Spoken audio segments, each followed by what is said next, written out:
Hi guys, welcome to sizzling tea. तो आज मैंने एक पॉडकास्ट बनाया है जो कई दिन से मेरे दिमाग में था कि जो ये दीपिका मुस्लिम बनती है वर्सेस सबा जो ओरिजिनल बॉर्न मुस्लिम है, उन दोनों के बिहेवियर में कितना फर्क है। इससे आपको पता चलेगा कि कितनी फेकनेस दिखाते हैं ये लोग, कितना हिपोक्रेसी दिखाते हैं और मतलब पब्लिक को प्लीज करने के लिए किस हद तक जाते हैं। तो आप सबको पता ही होगा कि दीपिका पहले हिंदू थी, फिर क्रिश्चियन थी और फिर अब मुस्लिम है। ठीक है, एक्सेप्टेबल चलो। लेकिन ये भी सबको पता है कि यूट्यूब से पहले, जब तक ये यूट्यूब पे नहीं आए थे, ये मतलब ओके नॉर्मल लोगों की तरह जीते थे, ठीक-ठाक कपड़े पहनते थे और कोई सर पे पूरे टाइम पर्दा-वर्दा तो रखते नहीं थे। लेकिन हाँ, रिग्रेसिव माइंडसेट के तो थे। शोएब को ये प्रॉब्लम तो थी कि उसकी बीवी ज़्यादा लोगों से मिले-जुले नहीं और लोगों से मतलब काम-वाम ऐसा रोमांटिक-वोमांटिक काम नहीं करे। तो अब मैं आपको एक दिखाती हूँ, जब ये बिग बॉस में गई थी, देखो बिग बॉस में जाने का मतलब था पैसा कमाना, पैसे के लिए गई थी क्योंकि उसी टाइम ये ही काम करती थी सिर्फ़, और तो कोई करता ही नहीं था। और फाइनेंशियल पूरी मतलब इसके ऊपर रिस्पॉन्सिबिलिटी थी पूरे 2-2 3-3 घर चलाने की। और बिग बॉस में भी इसकी नई-नई शादी हुई थी, मुझे याद है मैंने वो शो भी देखा था और सलमान खान ने पूछा भी था स्टेज पे कि शोएब तुम्हारी शादी को कितने टाइम हो गया? तो उसने बोला था शायद 3 महीने या 4-5 महीने, इससे ज़्यादा शायद नहीं हुआ था, 3-4 महीने हुए थे। और सलमान खान ने जोक भी मारा था कि यार इतनी जल्दी तो बीवी को अंदर भेज रहे हो टाइप्स। तो अब 3 महीने के अंदर अब इसको भी प्रूव करना था, ये पीछे पड़ी हुई थी शादी के लिए और क्लियरली उसकी फैमिली को तो ज़्यादा इंटरेस्ट था भी नहीं, वो तो ऑब्वियसली जैसे कहते हैं ना निचोड़ लिया, अब क्या, अब हम अपने बेटे की शादी कहीं और करेंगे कि भैया फ़ायदा पूरा उठा लिया और अब नहीं। लेकिन मैडम जी लगी रही, रिक्वेस्ट, मन्नतें, मिन्नतें जो भी कहते हैं, मानती माँगती रही और शादी हो गई। तो भैया कंडीशंस होंगी बहुत सारी, नाम बदलो, धर्म बदलो, दोस्त छोड़ो, माँ-बाप छोड़ो, फैमिली छोड़ो, परिवार छोड़ो, अपना सब कुछ छोड़ो और बिल्कुल हमारे हिसाब से रहो और करियर भी ऐसा करो कि भैया जिसमें एक-दूसरे को कोई टच भी ना करे, ऐसे, इतना। तो जब ये बिग बॉस में गई थी, तो एक मतलब लड़ाई झगड़ा हो गया था वहाँ पे, ऐसे जो गेम वेम होते हैं, तो वहाँ पे चिल्लाई थी बहुत ज़ोर-ज़ोर से, डोंट टच मी है, क्लिप लगाऊँगी मैं, 2-3 क्लिप्स लगाऊँगी, आप देखना, डोंट टच मी, इतनी ज़ोर-ज़ोर से जैसे तो पता नहीं क्या ही हो गया हो।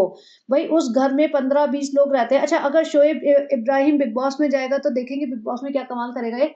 बट उस बिग बॉस के उस सीक्वेंस की बात कर रही हूँ मैं, गार्डन की बात है, गार्डन में दिन दहाड़े जब सब लोग खड़े हुए हैं, कोई गेम वेम चल रहा था या कुछ भी डिस्कशन चल रहा था, उसमें चिल्ला रही थी वो ज़ोर-ज़ोर से, इतना कि मतलब पता नहीं क्या कर दिया हो किसी ने। अगर कोई तुम्हारे साथ कुछ भी थोड़ा भी गलत कर रहा है, तुम्हारा पूरा हक बनता है आवाज़ उठाने का, चिल्लाने का और पूरा रिएक्ट करने का। लेकिन अगर कोई तुम्हारे साथ कुछ मिसबिहेव नहीं कर रहा है और तुम अननेसेसरी चिल्लाओगे ना, तो ये इसको बोलते हैं वुमेन कार्ड खेलना। तो ये वुमेन कार्ड खेली इसने। अब मैं यहाँ पे क्लिप लगाती हूँ और आप देखना। ये नया रूप है इनका। Don't touch me! Don't touch me! Don't touch me! I'm telling you! Don't touch me! ये नया रूप है इनका। Don't touch me! Don't touch me! Don't touch me! I'm telling you! Don't touch me! ये नया। तो ये क्या था? आपने देखा? ये कोई गेम वेम में था और कोई बता रहा होगा और टच वच कर दिया होगा, तो सामने वाला तो बंदा एकदम डर जाएगा ना कि भई मैंने कैसा क्या कर दिया? क्योंकि उसके कैरेक्टर पे भी बात होएगी। अगर वो उसकी कोई इंटेंशन गलत ही नहीं है, वो नॉर्मल कुछ समझाने की कोशिश कर रहा है और आप इस तरह से रिएक्ट करोगे तो क्या होगा? डरेगा। एग्ज़ैक्ट सेम चीज़ जब ये शोएब के साथ एक इवेंट पे गई थी, जो आपको सबको पता होगा, इसने उँगली रेज़ की के चिल्लाई थी। तो इवेंट पे गई थी, तो इवेंट में बैक साइड पे कुछ कैमरामैन थे और ये वहाँ पे निकल रही थी। वहाँ जब ऐसा होता है ना तो बहुत सारे वायर होते हैं, फ्लोर भी अनइवन होता है। मैडम जी ने हील्स पहन रखी थी। मैडम जी पिछले 2-3 साल से घर में अपने झबलों बने हुए घूम रही थी, उन्हें हील्स पहनने की आदत भूल चुकी थी और उस टाइम ये प्रेग्नेंट भी थी। शायद अनाउंस किया था या नहीं किया था ये नहीं पता, लेकिन थी।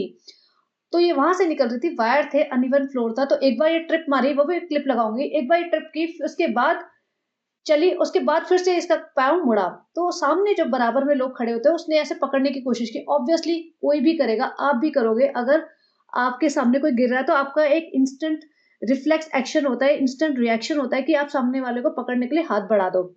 उसमें उस आदमी की कोई इंटेंशन खराब नहीं होगी। अगेन इतने सारे लोग थे, वहाँ पे मीडिया थी, कोई ऐसा कुछ गलत इंटेंशन से कुछ भी नहीं कर रहा था, सब लोग थे।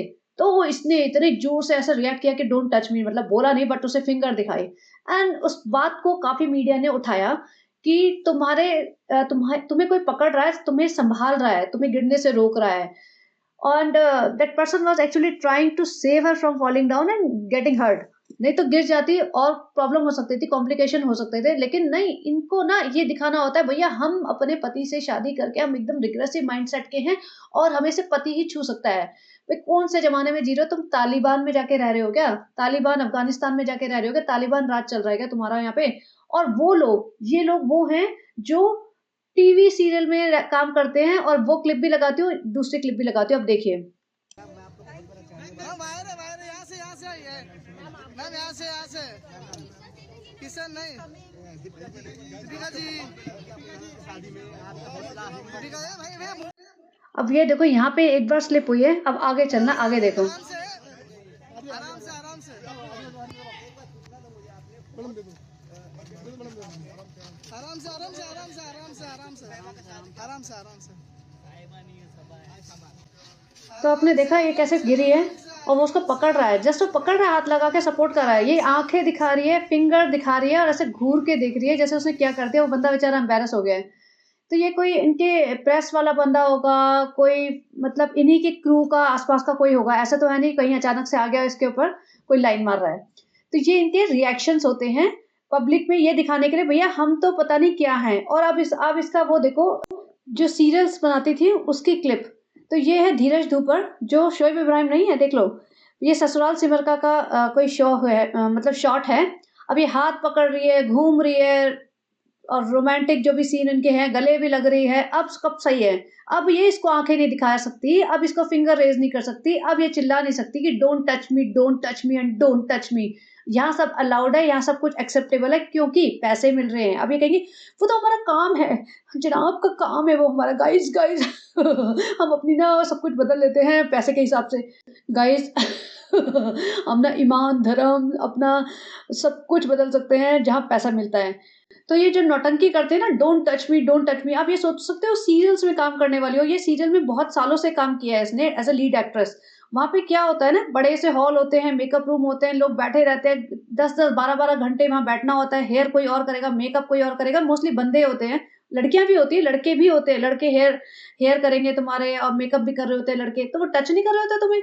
तुम्हारे असिस्टेंट होते हैं, बहुत सारे डायरेक्टर होते हैं, वो तुम्हें सिखाते हैं, तुम्हें डांस सिखा रहे हैं या कोई भी एक्शन सीन, कोई भी तुम्हारा सीक्वेंस समझा रहे हैं, सिखा रहे हैं, वो तुम्हें टच नहीं कर रहे। तब तुम क्यों नहीं चिल्लाते, जोर जोर से उनके सर पे क्यों नहीं पड़ते कि हाँ तुमने तुम्हें टच कैसे कर लिया? बिग बॉस में तुमने इतनी नौटंकी मचाई और वहां पे वो जो इवेंट पे गए थे वो बंदा तुम्हें गिरते हुए बचाने की कोशिश कर रहा था। ऐसे नहीं कि गलती से वो टच करने की कोशिश कर रहा था, वो तुम्हें गिरते हुए बचाने की कोशिश कर रहा था। वहां पे इतना रिएक्शन दिया। सीरियल में मिल जाए तो तुम गले भी लग लोगे और उनके सामने झूम भी लोगे, नाच भी लोगे, सब कुछ कर लोगे, वो अलाउड है। चलिए ये बात तो है दीपिका की। अब जो बात, वो तो नकली मुस्लिम है, ये तो भैया कन्वर्टेड मुस्लिम है। कन्वर्टेड मुस्लिम इतने अपने आप को इतना वो समझ रही है कि मैं तो पता नहीं कहाँ से 4 5 6 उर्दू के वर्ड सीख गई हूँ, तो आई कैन डू एनीथिंग। और अब तो मैं तो एकदम मतलब जो ओरिजिनल मुस्लिम होते हैं ना, बॉर्न मुस्लिम, उनसे भी ज्यादा रिग्रेसिव बन के दिखाऊंगी। कोई कंपटीशन चल रहा है क्या? और एक है इनकी खानदान में जो पैदाइशी मुस्लिम है, वो है सबा इब्राहिम। तो वो तो एक अलग ही उसका लेवल है। उसको तो नामहरम के बीच में रहना इतना पसंद है। उसका तो एक हाथ पति संभालता है और एक हाथ नामहरम संभालता है उसको, और इतनी खुश हो जाती है वो अपने पति के साथ रह के इतनी खुश नहीं है जितने नामहरमों के साथ रह के खुश है वो। नामहरम को केक खिलाए जा रहे हैं, तुमने एक फेक हिजाबी बन गई हो, एक नकली मतलब जैसे होता है चद्दर का टुकड़ा अपने सर पे डाल लिया है और उसको लेके तौलिया सा लेके घूमते रहते हो सर पे। और वैसे समझते हो हम मुस्लिम हैं, हमें तो सारा इस्लाम का पता है, ज्ञान बांटने इतना आ जाते हैं ये लोग। ये सबा इब्राहिम जो मतलब हिजाबी बनती है, आप बताइए हिजाबी जितने भी मुस्लिम मेरी ऑडियंस देख रही है, मुझे सुन रही है, प्लीज आप बताना हिजाब में ये सब अलाउड होता है क्या? नामहरम के हाथ पकड़ पकड़ के घूमना। और दूसरी भाभी जी, भैया भाभी जी तो भैया मुस्लिम बॉन्ड भी नहीं है, वो अलग ही नामहरम के साथ उनका अलग नाटक है। जो मुस्लिम बॉन्ड है उसका नामहरम के साथ अलग नाटक है। तो हमें तो समझ ही नहीं आता कि नामहरम के साथ करना क्या है। ये हिजाबी लड़कियां, मुस्लिम लड़कियां नामहरम के साथ केक खिलाना, उनके हाथ पकड़ के घूमना, उनके साथ बैठना, टैक्सी ड्राइवर नामहरम है उसके साथ बैठना आगे, यानी कि रेहान को आगे बिठा दे, नहीं वो आगे बैठेगी। और 15-15 बंदों के साथ खड़े होकर फोटो खिंचाना, तो ये सब अलाउड है, ये सब करती है ना। इसी का मतलब होता है कि हिजाब रखना, इसी का मतलब होता है कि मतलब रियल मुस्लिम में यही, इस्लाम में यही सिखाया जाता है। और अगर नहीं सिखाया जाता तो फिर भाभी जी इतना क्यों कूद कूद के पड़ती हैं? वे नामहरम ने मुझे टच कर दिया, डोंट टच मी, ये चक्कर क्या है भैया? कौन सही है कौन गलत है आप ही बता दो, हमें तो बिल्कुल समझ में नहीं आता। हम तो इनके ब्लॉग देख देख के समझ ही नहीं पाए जितना इस्लाम हमने अपने मतलब ग्रोइंग एज में सीखा था अड़ोस पड़ोस वाले लोगों से, वो तो सारा इन्होंने फेल कर दिया। हमें तो कुछ समझ ही नहीं आता। हमने जो अपनी मुस्लिम फ्रेंड्स देखी थी, उनके यहाँ तो ऐसा कुछ भी नहीं होता था, जो ये दोनों इस्लाम सिखा रहे हैं पब्लिक को, जनता को जो सिखा रहे हैं कि भैया इवेंट्स में हो तो अपना हिजाब बांध के चले जाओ, घर में हो जब भी 3.5 मिलियन तभी भी देखेंगे हमें, तो हमें सर पे अपना कभी टॉवल बांध लो, कभी अपना हेयर डाई करने के लिए फॉइल बांध लो, और कभी बाथरूम में घुस जाओ, नहाना धोना दिखा दो, और कभी तुम अपने ससुर के साथ बैठ जाओ और कभी अपने देवर के साथ एक थाली में बैठ के खा लो, और पति आ जाए तुम्हारा देख ले तो फिर तुम कहा अल्लाह हम तो सोचते थे हमें कोई नहीं देखेगा सनी, और ये सारी नौटंकियां करते रहो। तो फिर हिजाब का मतलब क्या मीनिंग है? हिजाब का मतलब होता है कुछ तरीके से रहने का होता है। ये थोड़ी है कि हिजाब मतलब सिर्फ बाल ढक लिए उसके बाद तुम पूरे आवारागर्दी करते फिरो। और मैं पहले की बातें नहीं कर रही, अगर पहले की बातें उठानी है तो फिर तो तुम जो विकास गुप्ता है उसके साथ जो गीली चुम्मियां चल रही थी उसका भी हिसाब मांग रहे हो। लेकिन वो तो चलो छोड़ दो कि वो तो जब अल्लाह ने इसे हिदायत नहीं दी थी ना, अल्लाह ने इसे हिदायत दी थी हिजाब, वर्ल्ड हिजाब वाले दिन, कि भैया आज तेरे को हिदायत दे रहा हूँ क्योंकि आज वर्ल्ड हिजाब डे है, तो आज तेरे को हिदायत दे रहा है, आज के बाद तो हिजाब में रहना, और बाकी अगर तेरे को कोई देख के कुछ सीख जाए तो उसका गुनाह तुझे पड़ेगा। तो ये सब था। तो फिर गुनाह, और भाभी जी का गुनाह किसको पड़ेगा भाई? भाभी जी को देख के कोई सीखा कुछ तो भाभी जी से भी पूछवा लो एक बार, उनका भी वर्ल्ड हिजाब डे करवा दो। कई साल हो गए मैं हिजाब स्टोरी आए, कई साल हो गए, भाभी जी की भी मैं हिजाब स्टोरी करवा दो कि कैसे मैंने हिजाब रखा और कैसे मैंने हटा दिया। भैया बहुत हो गया है तुम्हारे नाटक, अब तो बस कर दो, पब्लिक पे रहम करो, पब्लिक पक चुकी है। इतने इतने कमेंट्स, अब तो ऐसा हो रहा है कि लोग ये लिखने लगे इनके व्लॉग देखने से ज्यादा इनके कमेंट्स पे मजा आता है। पहले क्या होता था, रेडिट वेडिट पे जाके लोग अपना फ्रस्ट्रेशन निकालते थे, तो क्योंकि ये लोग तो थोड़ा बहुत कुछ लिखते थे तो डिलीट कर देते थे। अब लोगों ने लगा अबे हटा ऐसी की तैसी, सब लोग इनके ब्लॉग्स पे जाके कमेंट लिख रहे हैं, और ऐसा नहीं एक एक आधा आधा लाइन के पूरे पूरे पैराग्राफ लिख रहे हैं बड़े बड़े कि भाई तुम ऐसे हो वैसे हो। और अब ये डिलीट भी नहीं कर सकते ना, कि डिलीट करेंगे तो क्या होएगा। अच्छा एक और चीज, कल परसों मैंने शायद ये बोला था कि इनके ब्लॉग्स मत देखो, इनके कमेंट मत करो, लेकिन अब मुझे लगता है कि आप लोग वैसे भी 1.5 मिलियन तो पहुंच गए इसके, हर व्यू, हर घटिया से घटिया ब्लॉग ना, सभा का बात कर रही हूँ मैं, 1.5 मिलियन तक पहुंच गया है। अब 1.5 मिलियन तक पहुंच ही रहा है, तुम देखो या ना देखो, मतलब 2-4 हजार लोग देखे या ना देखे फर्क नहीं पड़ेगा। पड़ता तो है, बट फिर भी मैं चाहती हूँ कि अब आप लोगों को क्या करना चाहिए, जो आपको दिख रहा है ना इनके कमेंट्स में लिखो जाके। ये ब्लॉक करने की कैपेसिटी में नहीं है, अनलेस कोई बहुत ही वल्गर कमेंट लिखे। वल्गर की बात नहीं कर रही, रियलिटी की बात कर रही हूँ मैं, क्योंकि ब्लॉक करने में इनकी फट रही है अब, क्योंकि इनके सब्सक्राइबर बढ़ नहीं रहे हैं, वैसे ही थोड़े बहुत देख रहे हैं लोग तो इनको लगेगा वो भी चले जाएंगे, तो भैया गालियां पड़ रही है तो पढ़ने दो। तो लिखो जो आपको समझ में आता है ना वो लिखो, और शोएब इब्राहिम से पूछो कि भाई तुम इतना बातें करते बड़ी बड़ी, तुमने रिजा और रेहान को जो लेके आए हो। अच्छा इसी बात से मुझे याद है, जो मैंने एक इस इस पॉइंट के लिए भी पॉडकास्ट बनाया था कि भाभी जी को उस बंदे ने छू लिया, भाभी जी भड़क गई एकदम, ठीक है, भड़क के टूट पड़ी उस बंदे पे। और सबा इब्राहिम एक ऐसी बंदी है जो नामहरम के हाथों में हाथ देती है और बहुत खुश होती है कि हाय हम, मैं तो अब एकदम जन्नत में जाऊंगी मेरे। तो ये दोनों एकदम कंट्रास्ट में बिहेव कर रहे हैं। कल जो रिजा के साथ हुआ, सनी था जो शूट कर रहा था, और नहीं भी था तो सनी तो आसपास ही था। ये सामने सामने हुआ है कि रिजा को वो बंदा टच करके ऐसे निकल गया। उसके बाद तो लोगों ने इतने कमेंट किए उस चीज पे, ये इसने बहुत सारे तो डिलीट भी किए होंगे। बहुत लोगों ने कहा, एक बंदे ने तो कहा कि सनी इतना मतलब वैसे चबड़ चबड़ करता है, और वहीं पे था उसने खींच के 2 थप्पड़ क्यों नहीं लगाया रेड टी शर्ट वाले को। और ऐसा होता है कि अगर तुम रिएक्ट नहीं करो ना, ये चीजें बढ़ती जाएंगी। अगर तुम ब्लॉग बन रहा है तुम्हारा, रिएक्ट करते तो मैं ताली बजाती, मैं कहती हाँ तुमने एक जिंदगी में ढंग का काम किया है, क्योंकि तुम्हें देखने वाले बहुत सारे लोग हैं। बंदे देखेंगे डरेंगे सोच के कि ऐसा नहीं करना चाहिए, और लड़कियां होंगी वो भी आवाज उठाएंगी कि हाँ हमें सपोर्ट करने के लिए कोई है। लेकिन इस चीज को तुम ऐसे इग्नोर कर दोगे तो लड़कियां भी दबती रहेंगी, और लड़कों के भी मतलब वो भी खुल जाएंगे, उन्हें लगेगा कि हम कुछ भी कर सकते हैं, कोई हमारे अगेंस्ट बोलता नहीं है। और मतलब मुझे ये समझ नहीं आता, ये लोग बॉम्बे जैसे शहर में रह रहे हैं, बॉम्बे में तो फेमस है कि लड़कियां चप्पल उठा के मारती हैं और सब लोग सपोर्ट में आ जाते हैं अगर कोई गलत कर रहा है तो। ये तो इतने रिग्रेसिव माइंडसेट के हैं कि भाई कुछ नहीं बोलना, कुछ नहीं करा, मतलब सब इग्नोर ही करते रहते हैं। चल ही रहा है बस जो चल रहा है ना इनका लाइफ में, पता नहीं क्या ही चल रहा है, समझ ही नहीं आता ये किस तरीके से बच्चों को निग्लेक्ट करके बैठे हैं। और इसमें बहुत बड़ी फ़ॉल्ट है इनके पेरेंट्स की, मतलब इतने गँवार बदतमीज़ पेरेंट्स हैं कि भैया पैदा करके इनके रहमो-करम पे छोड़ दिया। एक होता है कि भई किसी मजबूरी में उन्होंने छोड़ा है, तो वो देखे तो सही बच्चे ठीक से पल रहे हैं, तो हाँ भाई ठीक है, चलो हमारे पास फैसिलिटीज़ नहीं है, लेकिन जहाँ हमने रखा है वहाँ बच्चों को अच्छा-सा केयर की जा रही है। ये तो मौसी और बहन जो भी कज़न बोलो, ये ऐसा खून चूसने में लगे हुए हैं उसका, लड़की का ना सोने देते हैं, रात के 3-3 बजे तक बेचारी काम करती है, अपना टिफ़िन बनाती है, सोती है और सुबह उठ के उसकी माँ उठा देते होगी आवा कि, और वैसे भी उससे स्कूल, कॉलेज जहाँ भी जाती है वहाँ जाना होता होगा और आते ही इसको काम पे लगा देते हैं। जैसे वो आती है ना स्कूल यूनिफ़ॉर्म में सबा मिलती है, उसे स्कूल यूनिफ़ॉर्म में ही मिलती है सबा, कि "आ गई? क्या करेंगे? चलो मॉल चलते हैं, चलो मेरा कैमरा पकड़ लो।" तो उसको इस तरीके से मतलब कर रहे हैं, उसकी लाइफ़ बर्बाद कर रहे हैं। ये है 19 साल की हो जाएगी अभी दिसंबर में 2 महीने बाद। और सारा है 17 साल की। अब दोनों को देख लो तो आपको पता चलेगा कि सारा थोड़ी-सी समझदार दिखती है और रिज़ा से बात नहीं होती, खें, खें, खें, खें हँसती रहती है। तो इसके लिए कौन रिस्पॉन्सिबल है? एनवायरनमेंट रिस्पॉन्सिबल है ना।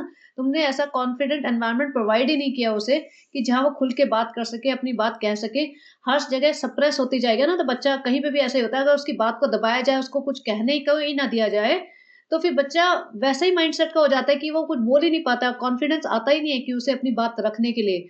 और यहाँ पे सारा को देखो, अगर सारा के साथ ऐसा किया होता उसके पिताजी के सामने, उसके पिताजी इग्नोर करते? वो नहीं करते, जहाँ तक मुझे लग रहा है वो नहीं करते, वो भले ही कैमरे में नहीं दिखाते कुछ भी, लेकिन वो उस आदमी को पकड़ के पूछते तो सही है, जो भी है करके कुछ तो रिएक्ट करते। बट यहाँ पे तो सनी को लग ही नहीं रहा कि कुछ गलत हुआ है। सनी की बीवी खुद महरम-नामहरम के साथ घूम रही है, सनी को उसमें भी परवाह नहीं है और लोग सनी के बारे में भी कुछ-कुछ लिखते रहते हैं कि भाई तो अपनी बीवी का तमाशा करके पैसे कमा रहा है।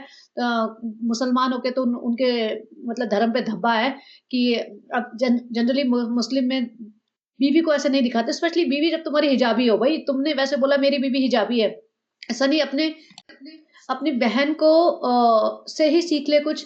उसकी बहन हिजाबी है लेकिन वीडियोस में आती नहीं है, वीडियोस तो छोड़ दो, पिक्चर्स में भी नहीं आई है। सनी और सबा की जो शादी हुई थी उसकी कोई भी पिक्चर में उसकी बहन की फोटो, उसकी शक्ल नहीं दिख रही है। अब ठीक है, कोई कह सकता है कि वो नाराज़गी होगी, भाई नाराज़गी अपनी जगह है, लेकिन फिर भी 1.5 साल हो गया, नाराज़गी थोड़ी बहुत तो इतना तो होता है कि हाय हेलो कर सकते हैं, लेकिन वो बिल्कुल कंप्लीट हिजाबी है, वो अपने बच्चों की उसमें भी नहीं आती है। ये होता है हिजाबी का मतलब कि भाई नहीं आना है, वो जो भी आपने डिसाइड किया है कुछ करने का रिलीजन से रिलेटेड, तो उसको ठीक से फॉलो करो। यहाँ तो भैया मैडम जी हिजाबी है लेकिन बाथरूम में घुस के नहाना-धोना भी दिखाती है और अपने को लिटरली बेडरूम से लेके सारी जगह घुमाती फिराती रहती है कैमरा। तो भई पब्लिक तो फिर बोलेगी ही ना सनी को, पब्लिक क्यों शांत बैठेगी? और ये 35 साल की औरत है, इसको एक 17, 18, 19 साल की लड़की से इतनी जेलसी है कि अगर कोई लोग इसकी तारीफ़ कर देता है ना, तो फटाफट उसको उसकी बेइज़्ज़ती करने या उसको नेगेटिव शेड में दिखाने के लिए नेक्स्ट डे ही आ जाती है। तो रिज़ा की अलमारी ठीक कर रही थी, मैं तो अलमारी तो छोड़ दो, रिज़ा अनकम्फ़र्टेबल हो रही थी, ऐसा इल्ज़ाम लगा रहे थे जैसे पता नहीं क्या ही कर रही है वो, क्या ही भर लिया होगा उसने अपनी अलमारी में। मैं तो ये देख रही थी इनके घर की हालत। अब आप देखो घर कैसा है, ये रिज़ा के सारा के ऊपर कैमरा गया तो और आप देखो हे भगवान! इतने सारे सूटकेसेस, ब्लू बोरों में कपड़े, बैग, थैले, रज़ाई, गद्दे, लिफ़ाफ़े, पता नहीं क्या-क्या पड़ा हुआ है। ये सिर्फ़ अपना एक लिविंग रूम साफ़-सुथरा रखते हैं, उसमें भी कबाड़ मच जाता है, लेकिन ये उठा के सीधा ना अंदर डंप कर देते हैं। और यहाँ पे कितना ही स्पेस बचा होगा सोने के लिए। और ये ऐसे रहते हैं, ये हैं करोड़पति और इनका रहन-सहन इतना गंदा है, आपने तो देख ही रखा है, नहाने ना नहाने की तो बात ही नहीं कर रही मैं। तो ये ऐसे रह रहे हैं, करोड़पति मतलब ये कहते हैं ना कि कितना भी पैसा आ जाए क्लास नहीं आती, तो गँवारपन तो इनके यहाँ से जाने नहीं वाला। तो ये करोड़पति बने या लखपति बने, तो इनको जो ये पैसा कमा रहे हैं ना, इससे ना इनको सुकून मिल रहा है, ना इनके लाइफ़स्टाइल इम्प्रूव हो रही है। वो इम्प्रूव हो गया कि हाँ, भैया एसी वाली कार आ गई है और ये मॉल में जाके हर रोज़ 15-20 हज़ार की शॉपिंग करने के कैपेसिटी पे है और हर रोज़ ये बाहर खाना अच्छे से अच्छे रेस्टोरेंट में बैठ के खाना ठूँसने की कैपेसिटी पे है। लेकिन हेल्थ इश्यूज़ अपनी हेल्थ खराब कर चुकी है पूरी और अपना लाइफ़ का सुकून तो ये तीनों चारों जने खराब कर चुके हैं। मतलब 4 क्या पाँचों जने जो इनकी कोर फैमिली है ना, मम्मी-पापा, शोएब, शोएब की बीवी भाभी जी और ये सबा इब्राहिम, ये पाँचों और सनी भी 6 सारे लोगों का सुकून बिल्कुल मर चुका है। ये पैसे के जो रेस में भाग रहे हैं। क्योंकि देखो मम्मी-पापा तो अलग हो गए हैं। दीपिका और शोएब को इतनी गालियाँ पड़ती है, बेचारे बिल में दुब के बैठ जाते हैं, फिर वो सफाइयाँ पेश करने आते हैं, आप जेलस हो। सबा की तो मतलब हेल्थ ही खराब हो चुकी है। बत जो भी है 34-35 की एज में इसको थायराइड है, इसको डायबिटीज़ है। इसको हाई ब्लड प्रेशर है, इसको पीसीओडी है और ये इतना तो ये बता चुकी है। और भी पता नहीं क्या-क्या होगा। सनी तो वैसे ही बेचारा सारे दिन गालियाँ खाता रहता है, माँ-बाप से दूर, माँ-बाप भी बिक चुके हैं सब। तो इनकी लाइफ़ के सारे सुकून तो खत्म हो चुके हैं, पैसा मिला है, पैसे से भी लाइफ़ इम्प्रूव नहीं हो पा रही है अब इनकी। और मतलब जैसे कहते हैं ना कि अगर तुम्हारी लाइफ़ में नया नहीं है तो थोड़ी देर रुक जाओ ना।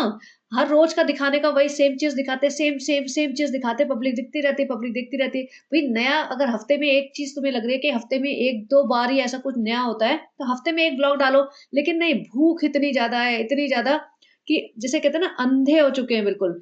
तो वो हालत है अब इसकी, स्पेशली सबा इब्राहिम की, अंधे हो चुकी है कि मेरा पैसा आ रहा है, पैसा आ रहा है, पैसा आ रहा है। हर रोज़ की अपनी ज़िंदगी की बाट लगा रखी है। तो ठीक है, भागो पैसे के पीछे और कहते हैं ना कि everything comes with a price. तो जो पैसा आ रहा है ना, उसको भी इसकी बहुत बड़ा प्राइस पे करना पड़ रहा है, जो आप लोगों को शायद दिख नहीं रहा होगा, मुझे दिखता है। और बहुत सारी चीज़ें ऐसी होंगी जो ये छुपा रहे हैं, जो हमें भी शायद नहीं दिखेंगी। लेकिन ये मत समझना कि ये पैसा आके इनकी लाइफ में बहुत सुकून है या बहुत खुश हैं। खुशियाँ बिल्कुल खत्म हो चुकी हैं। जब ये इनके पास पैसा नहीं था, जब इन्होंने व्लॉगिंग शुरू की होगी ना, तब फिर भी थोड़ा बहुत सुकून होगा, जेलसी होगी कि भई भाभी के पास इतना सब कुछ है, मेरे पास नहीं है। लेकिन वैसे सुकून होगा, चैन से सोते होंगे। अब ये चैन से ना सो सकते हैं, सोने का तो टाइम ही बिगड़ चुका है इनका और हो सकता है थोड़े दिन बाद रात को नींदें भी ना आए इनको। तो बस इतना कहना था मुझे, ज़्यादा लंबा नहीं करना चाहती। वही है, मतलब 4 साल से देख रहे हैं, इन एंड आउट पता चल चुका है इनकी लाइफ़ के बारे में। बस यही मुझे ये जो रिज़ा के साथ हुआ और उससे मुझे कनेक्ट करना था कि भाभी जी का एटीट्यूड नाया महरम के साथ और सबा इब्राहिम का एटीट्यूड नाया महरम के साथ कैसा होता है, और जो असली में जो लोग बदतमीज़ी करते हैं यंग ल गर्ल्स के साथ या किसी भी वुमेन के साथ, उनके साथ ये लोग कुछ रिएक्ट नहीं करते हैं, समझे? भाभी जी ने उँगली दिखाई ऐसी भयंकर तरीके से, भैया तुम, और भाभी जी ने क्यों नहीं रिएक्ट किया? भाभी जी बना लेती एक पॉडकास्ट अपना, व्लॉग बनाती, बैठ जाती, बोलती रिज़ा के साथ हुआ और बहुत बुरा लगा, जनाब बैठ जाते कि कुछ लोग ऐसे होते हैं, बदतमीज़ होते हैं, ऐसा करते हैं, वैसा करते हैं, बताते ना व्लॉग। तो हमें अच्छा लगता कि हाँ, आप एक जेन्युइन कॉज़ के ऊपर एक व्लॉग बना रहे हैं। इंडिया में आजकल इतना चल रहा है, इंडिया में नहीं सब जगह ही चलता है ये सब, कि गर्ल्स के साथ क्या-क्या हो रहा है। तो इस टॉपिक को उठा के बनाओ ना। आपने तो पता नहीं, आपको अपनी दुनिया में, अपने कौन से बबल में जी रहे हैं कि हमारे पीछे लोग पड़े हुए हैं, हमसे जेलस है। भैया तुमसे जेलस नहीं है, तुम एक अच्छे इश्यू पे बात करो, एक अच्छे कॉज़ पे बात करो, एक समझदार इंसान की तरह एक्ट करो, तो लोग तुम्हें एप्रिशिएट करेंगे। तुम्हें अपने बबल से बाहर निकलना पड़ेगा, जिसमें तुम ना फँसे हुए हो और अपना दिन-रात का सुकून खो चुके हो। तो ख़ैर चलिए, इतना ही कहना था मुझे। आपको आप अपने कमेंट्स और अपने व्यूज़ ज़रूर लिखना कि आपको कैसा लगा मेरा ये पॉडकास्ट, स्पेशली ये वाला। बाकी आप लोग अच्छा-बुरा मोस्टली अच्छा ही बोलते हैं, मैं बुरा नहीं बोलूँगी, 2-4 लोग ही हैं जो बोलते हैं, बट ठीक है, उनका ओपिनियन है। लेकिन इस बारे में मुझे आप लोगों का जेन्युइन व्यू चाहिए कि इन लोगों को कैसे रिएक्ट करना चाहिए था। ये तो बिल में जाके बैठ जाते हैं। ये तो, और ऊपर से अभी कल सबा का व्लॉग आ जाएगा। फ्रेंड्स हम लोग पासपोर्ट रिन्यूअल के लिए गए, फ्रेंड्स हमने ना प्रैंक किया था रिज़ा के साथ, और अपना मसूड़े फाड़-फाड़ के हँसेगी वो और फिर अपना वो दिखा देगी कि हाँ जी पासपोर्ट आ जाएगा कल। हमने 2 बार रेस्टोरेंट गए, जाने से पहले भी हमने खा लिया और आते वक़्त भी खा लिया, फिर मीट एंड ग्रीट भी हो गया रेस्टोरेंट में, और फिर हमें याद आया कि रास्ते में मॉल आता है तो हम थोड़े कपड़े भी खरीद लेते हैं वहाँ से, और एक प्लास्टिक की बॉल ले ली हमने रूहान के लिए। हाँ, फ्रेंड्स हम बहुत थक गए हैं। अम्मी क्या बनाया है? अम्मी चाय बना दो, मैं बहुत थक गई हूँ। ये आ जाएगा इसका कल का व्लॉग। तो चलिए गाइस, मिलते हैं। Take care, bye bye.